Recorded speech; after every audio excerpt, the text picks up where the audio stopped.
तो ये पूरा मूवमेंट चलता है और शाहीन बाग जैसे कई शाहीन बाग दिल्ली में, जाफराबाद में, नॉर्थ ईस्ट दिल्ली में और पूरे इंडिया में बना दिए जाते हैं। हमारे घर के पास मालवीय नगर में भी, हौजरानी में भी बना दिया जाता है। अब उनको लगता है कि यहां भी अगर लाठी चार्ज होगा, यहां भी अगर कोई हताहत होता है, कोई मरता है, तो इसको इंटरनेशनल न्यूज बनेगी, इंटरनेशनलाइज किया जाएगा और बताया जाएगा कि हिंदुस्तान में माइनॉरिटी सेफ नहीं है।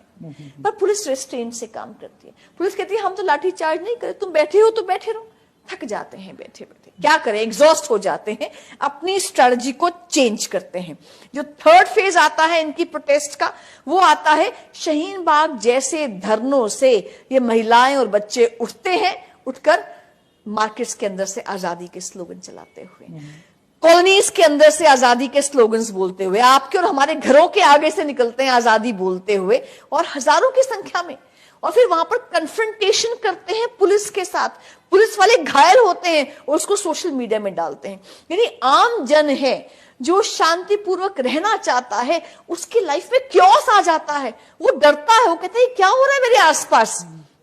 इनका ये सब चलता रहता है। ध्यान आता है अभी भी हमें वो ट्रैक्शन नहीं मिल रहा जो मिलना चाहिए। तो इनका फोर्थ फेज शुरू होता है, जो मैं कहूंगी 22 फरवरी रात से शुरू होता है। ये है दंगों का फेज। दंगे भड़के हैं 24 और 25 फरवरी को। पर क्या होता है, 22 फरवरी को शाहीन बाग जैसे जो मुस्तफाबाद में, भजनपुरा में धरने प्रदर्शन कर रहे थे, जो नफरत इनको परोस दी गई 2 महीने तक, वो लेडीज रात के 2 बजे मेट्रो स्टेशन जाफराबाद के गेट नंबर 4 को जैम कर देती है। रात के 2 बजे। आजादी, हमें तो आजादी चाहिए। सीए के प्रोटेस्ट में जब तक सीए नहीं उठेगा हटेगा, हम यहां से नहीं उठने वाले। वो पूरा जैम कर देती है। तो मेट्रो जो है वो सीलमपुर की और वो जाफराबाद के स्टेशन को बंद करना पड़ता है। और रात को 2 बजे 22 तारीख को मेट्रो बंद होती है और उसके बाद ये सुबह 6 बजे जाफराबाद की जो 60 फुटा रोड है वहां आकर बैठ जाती है। वहां बैठती है। सुबह लोग देखते हैं क्या हो रहा है, आपने मेन रोड बंद कर दिया। आपने लगभग 30-35 लाख की जो आबादी है, जो भजनपुरा, जो चांदपाग, जो जाफराबाद साइड पर, जो ब्रिजपुरी, जो बाकी एरियाज में रहती है, उसको आपने काट दिया दिल्ली से। तो वहां शॉपकीपर्स हैं, वहां के रेजिडेंट्स हैं, वहां के जो लोग हैं, वो कहते हैं ये क्या हो रहा है जी, हम भी सड़कों पर आकर बैठेंगे। वहां के लोकल लोग, shopkeepers, resident welfare association, shopkeepers associations, ये कॉल देते हैं कि हम भी आकर यहां पर बैठेंगे मौजपुर चौक के पास। अब वहां पर 3 बजे ऑनवर्ड्स फिर बाकी लोग आने शुरू होते हैं, नेतागण आते हैं, भाषणबाजी शुरू हो जाती है, लोग आते हैं, अपनी अपनी बात रखते हैं। यहीं पर कपिल मिश्रा भी आता है, वो भी वहां का लोकल है। वो आकर कहता है कि भैया 2 दिन में इन लोगों को आप हटाइए यहां से, हमारी रोड को खाली कराइए, वरना पुलिस, डीसीपी साहब हम आपकी भी नहीं सुनेंगे। ये बात होती है।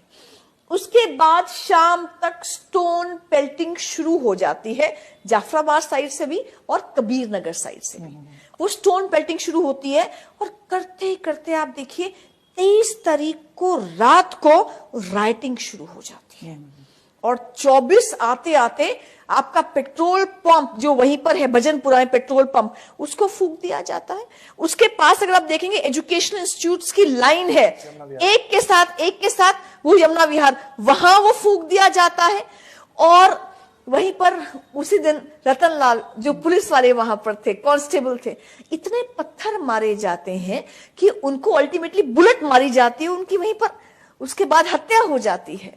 वहां डीसीपी जो अमित शर्मा है उनको बुलाया जाता है। लेडीज कहती है आइए और हमसे बात कीजिए। यही लेडीज जो रात से यहाँ पर प्रदर्शन कर रही है और रोड्स को रोक रही है, आइए हमसे बात कीजिए। वो पुलिस वालों को लगता है कि ठीक है, बात करके अगर सुलह सफाई से कुछ हो सके तो अच्छी बात है, रोड खाली हो जाएगी हमारी। वो जाते हैं उनके पास बात करने के लिए। ये लेडीज इतनी अग्रेसिवली, अब तो फोटोज भी मिल गई हैं पुलिस को, वीडियोस आ गए हैं, इतनी अग्रेसिवली उनका हेलमेट हटाती हैं, उनको गिराती हैं, उसका मारना शुरू करती है। पीछे जिहादियों की भीड़ आके उनको इतना मारती है कि वो अधमरे हो जाते हैं, उनको आईसीयू में भर्ती करवाना पड़ता है। आप देखिए पुलिस पर ऐसा अटैक मैंने बहुत कम देखा है, एटलीस्ट दिल्ली वालों ने तो नहीं देखा है पुलिस पर अटैक। फिर इसी में आप देखिए, जब पेट्रोल पंप जलाया जाता है उससे पहले शराब का ठेका भी लूटा जाता है। वो जो शराब की बोतलें हैं उनमें पेट्रोल बॉम्ब्स बनाया जाता है, और वो जो पेट्रोल बॉम्ब्स है उनसे आसपास के घरों को, इंस्टीट्यूट्स को जलाया जाता है। वहीं एक गर्ग फैमिली रहती है उसके पास। वो गर्ग फैमिली फर्स्ट फ्लोर पे बैठकर, प्रीति गर्ग है, उनके वो खाना वाना बना रही थी दोपहर के टाइम पे, और तभी उनके घर में पेट्रोल बॉम्ब्स फेंक दिए गए और नीचे से घर धू धू करके जलने लगा। ये लोग फर्स्ट फ्लोर पे थे, तो वहां पर ध्यान आया, इतनी टॉक्सिक गैसेस आ रही थी कि कहां जाए कहां कूदे, और नीचे सारी भीड़ आसपास के लोगों की भाग रही है क्योंकि सबके घर जल रहे हैं। तो पड़ोसी भी नीचे थे उनके जो भागने की उसमें थे, तो उन्होंने कहा मैं अपने बच्चों को फेंकती हूँ, संयम को, विवान को, लगभग 6 साल और 11 साल के हैं, बच्चों को फेंकती हूँ, आप कैच कीजिएगा।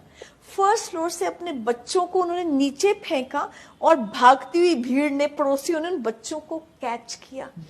वो बच्चे आज भी ट्रॉमा में हैं। आज ही मालवीय नगर का जो रेनबो हॉस्पिटल है, वहां के ट्रॉमा सेंटर में उनका इलाज चल रहा है, और रात को उठ के कहते हैं कि ये लोग दोबारा तो नहीं आ जाएंगे। वो कहते हैं कि मेरे बच्चे के कोर्स में था, मैं उस बच्चे को, बड़े वाले को, कॉन्स्टिट्यूशन बता रही थी, पढ़ा रही थी, तो उसने कहा कॉन्स्टिट्यूशन में तो आपने कभी हिंदू और मुसलमान नहीं बताया हमें, पर यहाँ आप देखिए क्या हो रहा है। वो कहते हैं मैं क्या अपने बच्चे को बताऊं कि संविधान क्या कहता है, कॉन्स्टिट्यूशन क्या कहता है, और कॉन्स्टिट्यूशन को ये लोग अपने अपने धरने की साइड पर रखकर और नेशनल फ्लैग को रखकर कर क्या रहे हैं ये लोग।